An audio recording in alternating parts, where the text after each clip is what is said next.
Hello! So today I filmed 3 different videos for you. This video specifically is going to be on how I got my flawless foundation, face, complexion, whatever you want to call it. It's pretty simple. I'm just going to do like what I do normally and kind of try to teach you along the way. So if you want to see that, then just keep watching. Okay, so I'm going to start by putting on a primer. I'm going to use the Nivea Men Sensitive Post Shave Balm. You can get this at Walmart for maybe like $5 or $6 or less, I'm not sure, in like the men's shaving area. I'm gonna use this because a lot of people like this. I think it's okay. A lot of people say it prolongs the wear of their foundation. I don't really think it does that. I think it has to do more with what foundation you're using, in my opinion, but this will help like the foundation like go on smoother and nicer. So you just want to dump that into your hand and rub it onto your face. It's really like liquidous, I guess, soaking wet, but as you're rubbing it in, it should start to dry and then it'll get kind of tacky, and that's why everyone says, you know, it holds their makeup on for a long time, I guess. Okay, for foundation, I'm going to use the Maybelline Matte and Poreless foundation. If you have oily to normal skin, I guess, you'd probably like this one because it should keep your face matte-ish. I don't know if it's going to do anything amazing. I don't have like really oily skin. But if you have dry skin, I would suggest getting the dewy version of this. I think they're both really good foundations. They just look really nice on the skin and they do have pretty good coverage. And what we're going for is full flawless coverage, of course. So you want to make sure that you're using a foundation that has full coverage, or at least medium. It should say somewhere on the foundation or on the packaging or online, you should be able to find out what kind of coverage a foundation has. So I'm going to apply this with my beauty blender. It's dirty, of course, like always. I'm just going to dump some of this into my hand. I think I'm using shade 120. I think that this might be a little too light for me, not gonna lie, but I would rather it be a little too light than a little too dark, and all my other ones look too dark, so that's why I'm going for this one. And you're just gonna pounce it onto the skin. Make sure that your beauty blender is wet, and you wanna make sure you go put it under the water, under a sink, and like squeeze it for like 20 seconds or so, just to make sure that it's like wet completely all the way through. If you don't want to use a beauty blender, you can get a Real Techniques complexion sponge at Walmart or online at Ulta. Those are a lot cheaper than a beauty blender, and I think they do the same thing.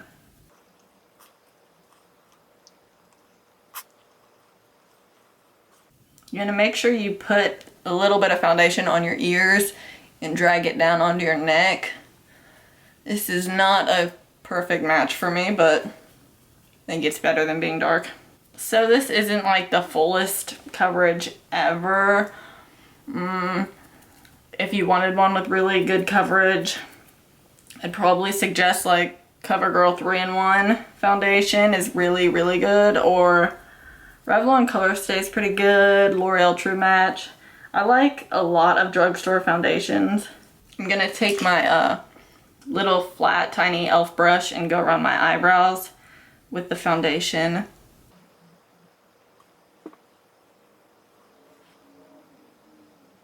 Okay, so I'm going to use the Rimmel Stay Matte powder in the shade Creamy Natural to set my forehead really quick, because if I don't, it is going to crease like a crazy person.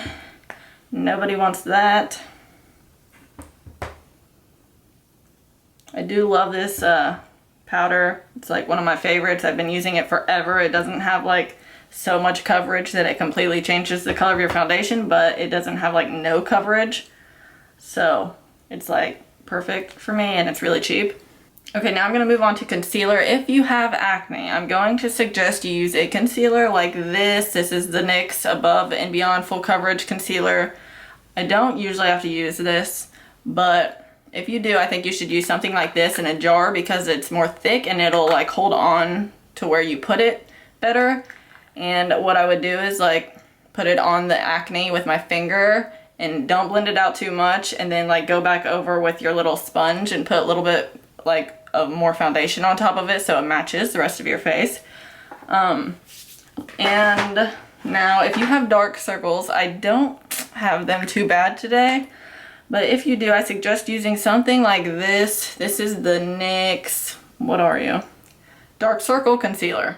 Yeah, it's this peachy tone, and you just put it up under your eyes right where the darkest spots are, and it should help make them not look so crazy. Mine's in the color medium. I suggest this shade if you're, even if like, I know there's a lighter one, and that one I don't think will cover the dark circles as well, because this is kind of like a little bit darker and more peachy, so I do like this one better.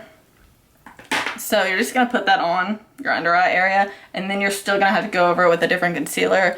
You could do this before your foundation if you didn't want to put like concealer under your eyes, but I do, so I'm going to use, okay, I'm gonna use the Instant Age Rewind, I don't know, concealer in the shade Brightener. This is a very pinky toned highlight type shade. Like if you don't want to highlight your face, then definitely go for a concealer that is just like the same as your foundation, but I like to highlight, of course.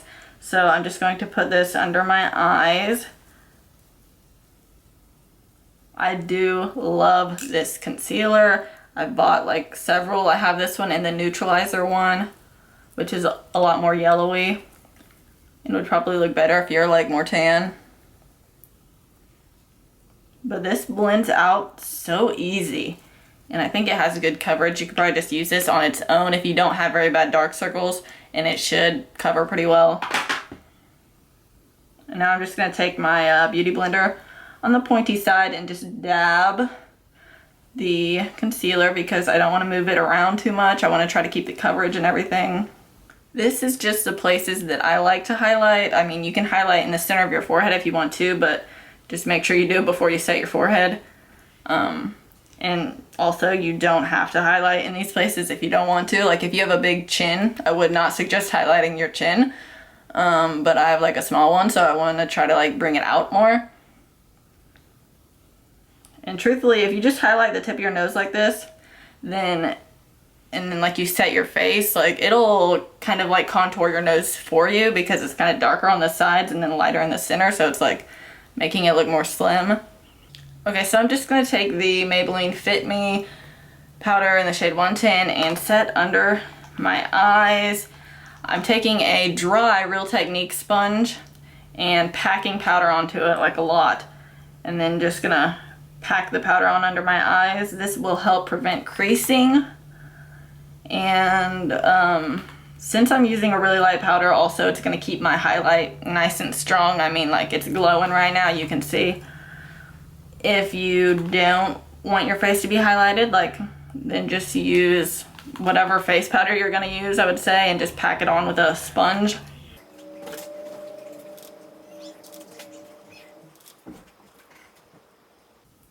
I just put that in all the places that I highlighted.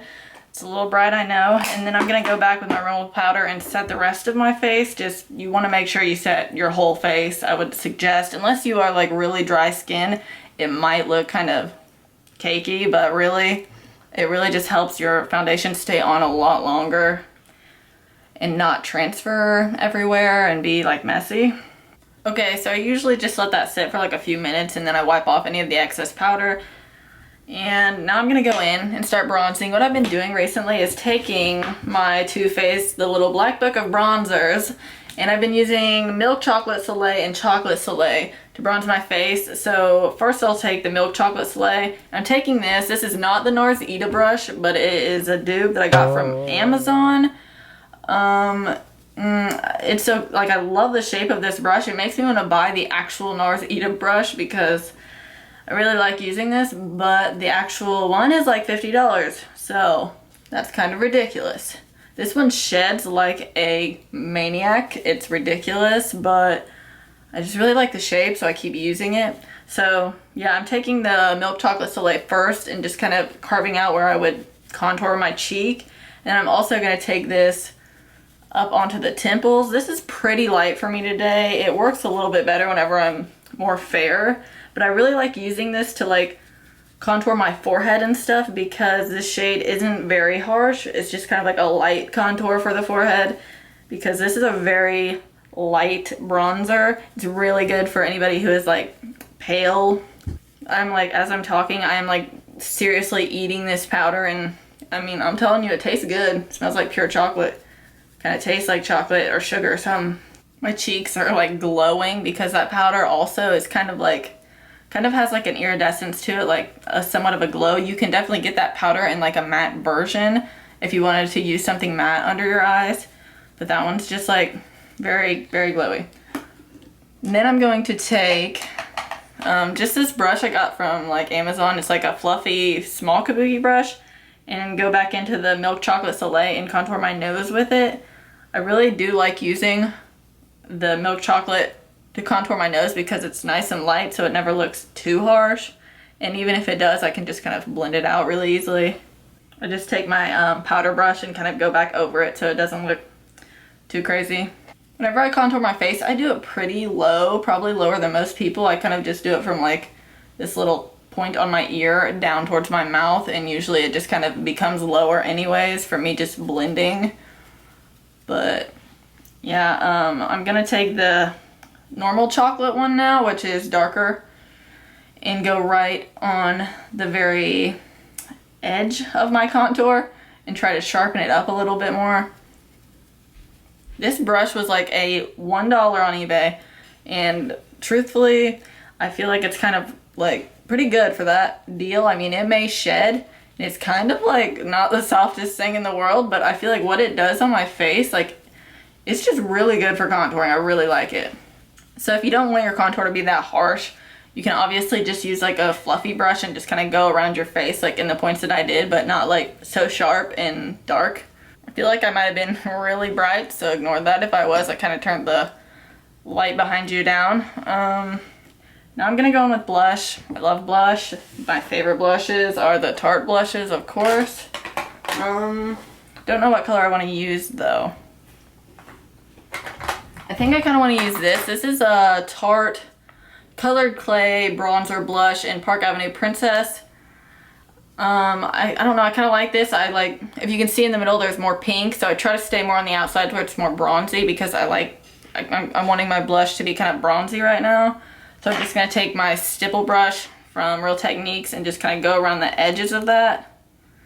And then put this onto my cheeks. It's still going to be kind of pink because there is pink in this. Like there's one of these that is more like bronzy colors, I think, but I got this in a kit.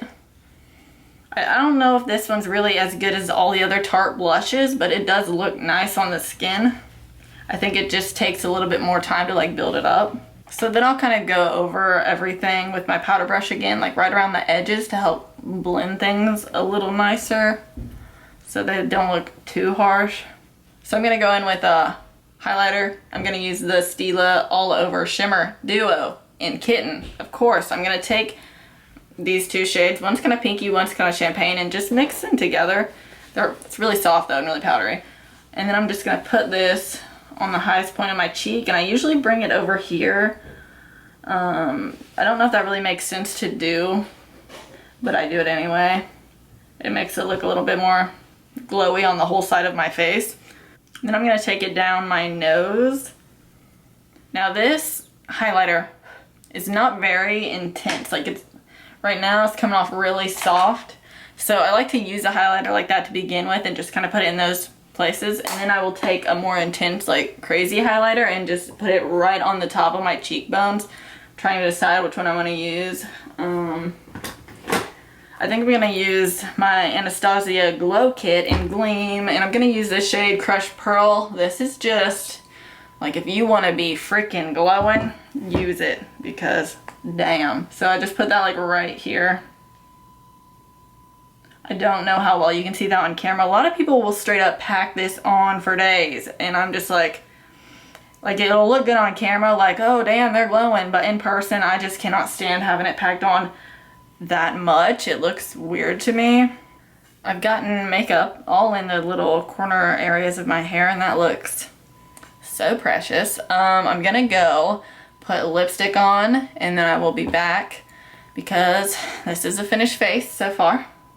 Looks pretty good. So yeah, hold on. Okay, so this is the end result of my face makeup. If you like this video, please give it a thumbs up and subscribe, and I'll be back soon with more videos. Thanks for watching. Bye.